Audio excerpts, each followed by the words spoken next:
Zelená energia je jeden z hlavných pilierov našej spoločnosti a keďže platforma e-mobility ekosystém má tiež jeden z pilierov zelenú energiu, stali sme sa hrdým členom tohto konzorcia.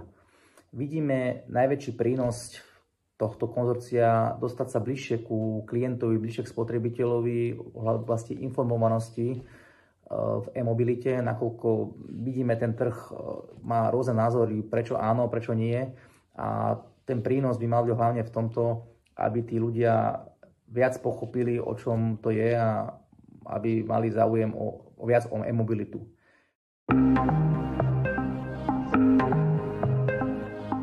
Naša spoločnosť Národný energetický projekt inštaluje fotovoltické elektrárne, z čoho sa vlastne vyrába zelená energia, ktorá je v tom momente zadarmo, pretože slnko faktúry neposiela.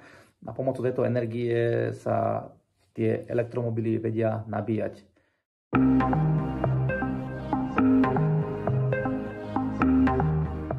Služby EES by som klientom odporúčal využívať hlavne z viacerých stránok, pretože nie je to len o samotnom elektromobile, ale o ďalších službách v rámci nabíjania, v rámci zelenej energie, ktorú si klienti vedia kúpiť, ale samozrejme aj vďaka našej spoločnosti si ho vedia aj vyrobiť zadarmo, čo je v podstate hlavný benefit našej spoločnosti a tým pádom aj prínos pre túto platformu.